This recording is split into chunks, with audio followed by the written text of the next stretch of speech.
They are the next generation of Canadian tennis hopefuls, competing at the same club that Bianca Andreescu was once a member, and the same tournament that she won as a 15-year-old back in 2015. But now, 4 years later, she's winning the Rogers Cup. I mean, what goes through your mind when you think about it? Well, it's really cool to see another Canadian having that success, and now we get to train at the same place she trained at with the same coaches, and it's inspiring to see her doing so well. 15-year-old Mia Kupras and 14-year-old Marina Stakuzic have both been invited to the National Training Center in Montreal starting in September, the same place Andreescu trains now.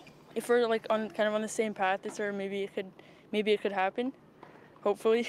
They say they're not only inspired by her success on the court, but also the way she handles herself off of it, something we saw a glimpse of in Sunday's final.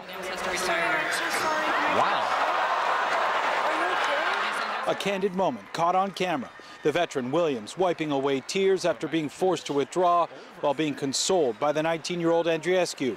Many of these young players were watching. I thought it was like very professional for her to come in and like support her. But it's nothing new to Assad Juno, who's been coaching Andreescu for the last 2 years. Were you surprised to see Bianca do that? No, really. She's got that care for people. That's one thing that impressed me the most when I started working with her. She makes you feel like you're part of the team right away. And that's something that I think we connect really well. And it's one of the big reasons she's a hit with many of these younger players. Many have had their own experiences with her. I hit with her once and she was just having a regular conversation, I guess. I could say that I hit with a Rogers Cup champion, Indian Wells champion. Like, it's cool.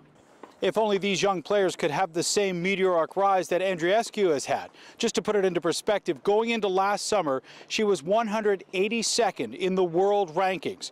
When the latest rankings came out today, she had moved up to 14th. Greg Ross, CBC News, Toronto.